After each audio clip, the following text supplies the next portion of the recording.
오늘 그 뜨거운 평택을 지었고 근데 지금 오늘 정청래 당대표가 오늘 평택을 찾았는데 요게 이제 새벽에 있었던 일정이라고 해요. 맞아요. 그래서 오늘 김용남 예비후보 평택을 예비후보와 함께 평택항 해상교통관제센터 VTS를 찾아갔습니다. 네. 그래서 오늘 요 장면이 오늘 오마이뉴스에 보도가 돼가지고 뭐 지금 김용남 오늘 후보가 메시지를 또 냈는데 안전이 중요하다. 안전 중요하죠. 네, 안전이 매우 중요하고 또 평택 같은 경우는 지금 경찰서가 인구에 비해 가지고 너무 적어가지고 지금 하나밖에 없대요. 아 그래요? 네, 그래서 이따가 요 얘기도 저희가 한번 좀 여쭤보려고 하는데 안전에 대해서 일단은 첫 번째 메시지를 들고 나왔습니다. 오. 네, 요게 좀 중요해. 지금 안전이 곧 경제다. 네, 즉 김용남 후보를 안전하지 않게 만들려는 세력들이 좀 있거든요.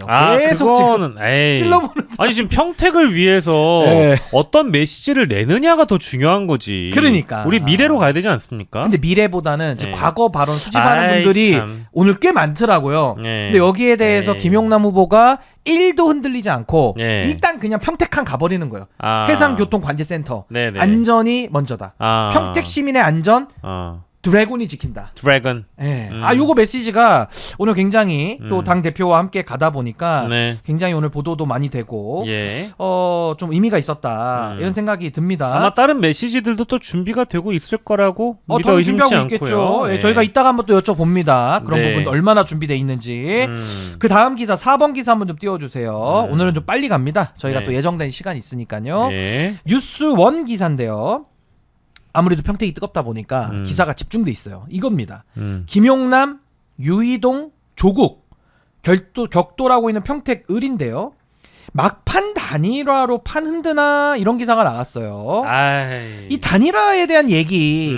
아직 너무 이르죠. 아직 제대로 뛰지도 않았는데 무슨 단일화입니까? 아니 지금 공천장 이제 막 받고 예비 후보 이제 막 등록하는 단계인데. 아니 공천 발표가 지난 월요일 날 났잖아요. 지금 뭐 5일도 안 됐어 지금 5일도. 예비 후보 등록한 게 어젠가 그제예요. 오늘 등록했을 때 오늘. 그래요? 예비 후보.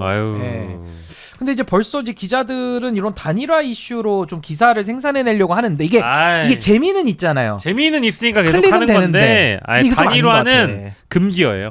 금기어다. 저희 미리 예고하는데 저희 이따 드래곤 연결했을 때 단일화 언급 1도 안 할 겁니다. 저희는 관심이 미리 예고해요. 저희 관심 없어요. 관심이 없어요. 네. 아니 꽃 중에서도 우리는 단일화라는 꽃은 안 사요. 너무 죄송합니다. 죄송합니다. 그러니까 나도 그걸 강조하고 싶었던 거야. 나도 형님 너무 이렇게 나무라지 마시고. 근데 뭐 물론 기백입니다. 기세고. 나중에 시간이 지나가지고 정말 뭐 어떤 이런 꽃은 안 상황이나 구도에 따라서 단일화가 언급될 수도 있겠지만 지금 아직 안 삽니다. 시작도 안 했는데 단일화 얘기를 왜 이렇게 많이 하냐라고 금기어가 됐다라고 김용남 후보께서 말씀을 하셔서 저희는 오늘 하진 않겠다 이 말입니다. 진짜 안 합니다. 저희는 약속 지키고요. 단일화 얘기는 그냥 여기서 그냥 기사가 이런 게 있다 정도만 알려드리는 거예요. 단일화 여부에 대한 질문이나 이게 궁금하시면 다른 방송 그 레거시 언론 보시면 돼요. 저희는 관심 없습니다.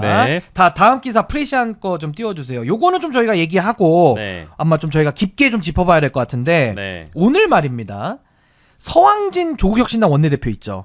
이분도 오늘 메시지를 냈는데 먼저 이거부터 설명해 드릴게요. 그래도 원래 본체가 나와야 되니까. 조국혁신당의 조국 후보, 조국 대표 김용남 후보를 겨냥을 했습니다. 오늘 겨냥을 했어요. 그러더니 이게 이제 어제 나온 그 김준우의 뉴스 전면수인데 이런 얘기를 합니다. 국힘 시절에 저격수 발언 있는데 이거 국민적 검증이 필요한 거 아니야?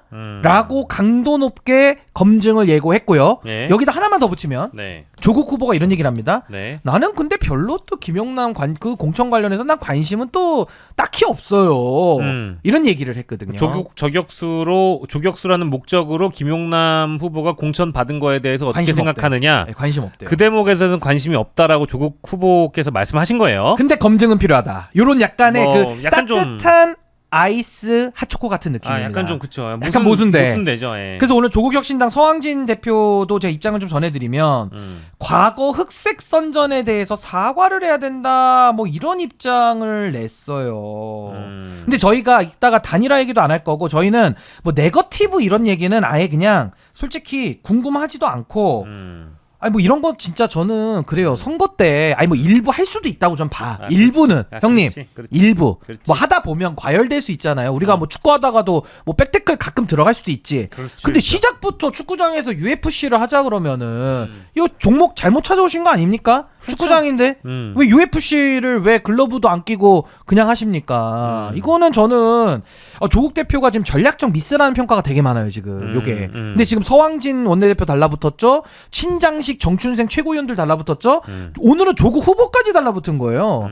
어제 정확하게 어제 정확하게. 네. 아니 그래서 이렇게 가면 자꾸 뭐 허위사실 얘기하는데 그 허위사실이 뭔지를 좀 명확히 밝혀주셔야 되고 자꾸 이렇게 이상한 네거티브를 하면 방어 정도는 할 수밖에 없다. 방어. 방어는 해야지. 예. 예. 이거 어떻게 보셨습니까? 아니 뭐 저는 사실은 그 이미 예. 지난주부터 해가지고 이런 걱정이 된다, 네. 우려가 된다. 이게 또 결국 선대위 차원에서도 김용남 후보를 향한 과거 발언이나 과거 사례들을 통한 네거티브에 들어갔다라고 좀 봐야 될 것 같고요. 예. 다만 이것을 이제 하나의 검증이라고, 뭐 물론 네거티브라는 것이 이게 포지티브하는 것은 뭔가 우리가 정책을 놓고 선의의 경쟁을 할 때 포지티브하다고들 많이들 표현하고 예. 과거에 했던 잘못들을 드러내면서 검증을 할 때 네거티브라고 하니까 예. 그것이 좀 부정적으로 인식되는 측면은 분명히 있습니다만은 그 어떤 톤이나 수위가 어느 정도인지 그러니까. 그걸 좀 봐야 되는데 예. 지금 보면은 정말 그냥 국민의힘 시절에 있었던 발언들을 다 끄집어내오는 것 같긴 하더라고요. 6년 전 일이잖아요 지금. 6년 그리고 전에. 다만 이제 뭐 서왕진 원내대표라든지 네. 또 조국 후보께서 스스로 이제 언급하는 부분은 네. 개인에 대한 법무부 장관 시절에 수사를 받았던 내용에 대한 공격, 예. 그 중에 김용남 의원이 했던 발언들을 이제 콕 집어 얘기하는 것 같긴 해요. 예. 근데 그것마저도 사실은 어떤 것이 허위 사실인지를 먼저 말씀을 해주셔야 예. 아마 김무 의원님도 반박이 가능하겠죠. 지금 한겨레 20일 한번 볼게요. 이렇게 나와 있습니다. 얽히고 설킨 평택을, 그러니까 가장 핫하다는 얘기예요. 저 5자 내지 6자 구도까지 가는데 단일화 없습니다. 우린 그 얘기 안 한다 그랬고, 이 기사는 벌써 여길 내다보고 있어요. 승패 너머를 묻고 있다. 그 다음이 뭐냐고요? 그게 뭐냐면 여기 부제 읽을게요.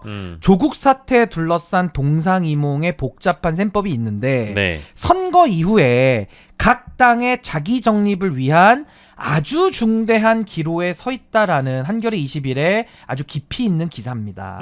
근데 진짜 정확하죠? 중요한 말이네요. 네, 각 당의 운명이 다 걸린 선거인 거야. 그렇지. 진보당은 진보당대로, 혁신당은 혁신당대로. 국힘도 마찬가지고. 국힘도 마찬가지지. 특히 민주당도 아까 우리 김용남 후보님이 실용주의, 실용 노선 얘기했는데 당의 체질도 실용으로 더 힘이 실리느냐, 이재명 정부와 코드가 더 맞느냐, 이런 부분들도 굉장히 중요한 거예요.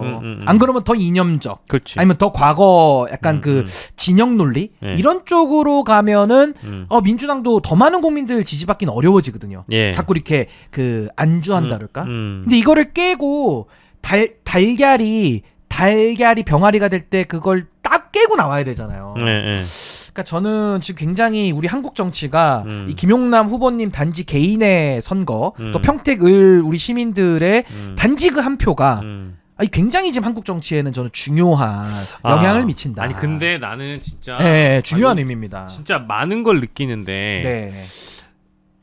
기존에 이제 같이 방송에서 만나 뵙고 했던 그 김용남 전 의원님하고 이게 후보가 되니까 분위기가 왜 이렇게 다르게 느껴지지? 분위기가요? 분위기가 다르게 느껴지고 그 우리가 평소에 말 좀 느리게 한다고 사실은 같이 출연하는 백운기 앵커님도 엄청 골렸단 말이에요. 형님도 너무 많이 따라했잖아. 그랬단 말이야. 근데 내가 이제 보니까 이게 후보 자격으로는 이게 정속도야. 내공이죠, 내공. 왜냐면 후보라면은 이 정도의 속도로 얘기를 하는 게 신중함이라는 측면에서 좋아. 아니 그리고 이 아까 마지막 말씀 해달라고 했을 때 있잖아요. 야 그때 마무리 멘트? 이게 약간 좀 숙달된 정치인처럼 시방쇼에 이제 듣는 분들께 전한다면서 누가 뭐라고 하더라도 지금은 이재명 정부입니다. 그쵸, 맞죠. 그래서 이재명 정부와 함께 발을 맞춰서 함께 걸어갈 사람이 이번 선거에서 당선되는 것이 매우 중요하다. 이 얘기를 하시는데 이 정치인이다. 내가 이제 너무 그 매주 뵙고 이러다 보니까 네. 김용남 의원님이 숙달된 경험하에 또 산전수전 많이 겪어보셨던 정치인이라는 걸 잊고 있었어. 아니 그건 당연해요. 너무 네, 당연하죠. 그래가지고 내가 아까 마무리 멘트에 네. 야 이분 정치인 맞아. 이분 정치인이었어. 아니 근데 진짜 김용남 후보님 저는 꼭 선전을 해주시기를 전 진심으로 네. 저는 바라고요. 네.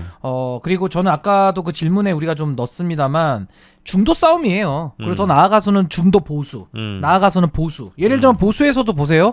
유이동 후보 경쟁력 있죠. 그걸 무시하면 안 돼. 간과하면 안 되는데 유이동은 좋은데 장동혁이 진짜 싫은 사람들 많거든요. 그럼 그 사람들은 어떻게 해야 돼? 대안이 없어요. 그럼 투표장 안 가버립니다. 그렇지. 근데 그분들에게 만약에 김용남 후보가 민주당, 집권 여당의 간판으로 나와서 실용주의와 중도보수 노선을 가주는 거예요. 그럼 그분들 입장에서는 엄청난 메리트죠. 네. 그래서 저는 이거 이제 제 예상입니다.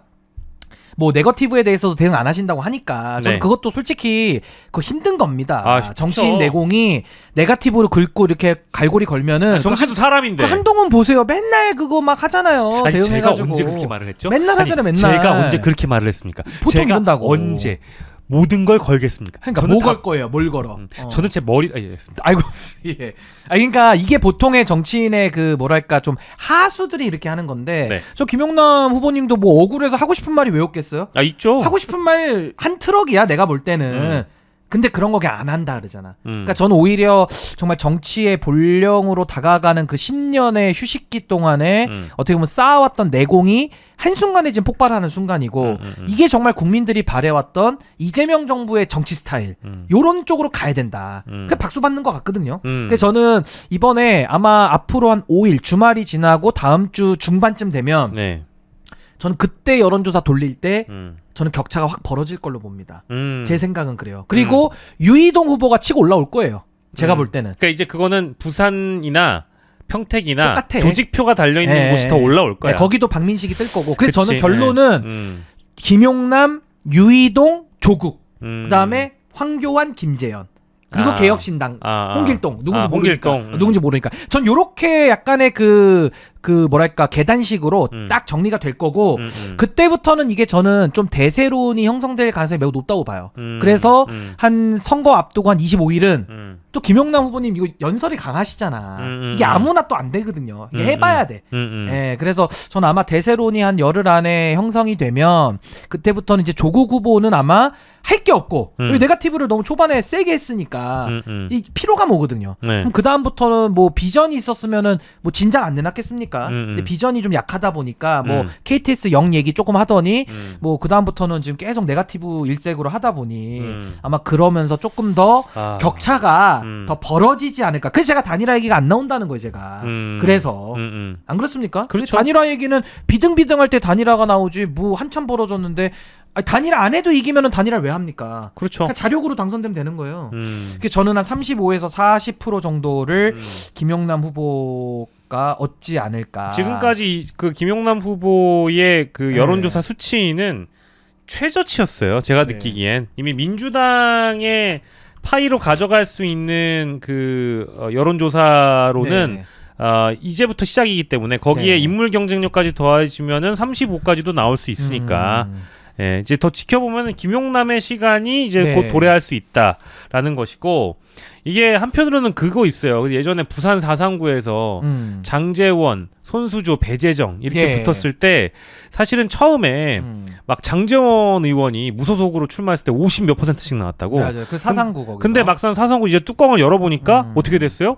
뭐 장제원 30 몇 %, 그리고 손수조 배재정 몇 %, 그리고 손수조 그 뒤에 좀 후발주자로 이렇게 3위 1, 2, 3위가 됐었거든요. 그렇죠. 그러니까 결국 조직표가 다 끌어올려지지만 가장 강력하고 압도적인 인물이 없는 한은 이 파이는 그냥 이대로 쭉 갈 수가 있어요. 단일화가는 그래서 어렵다.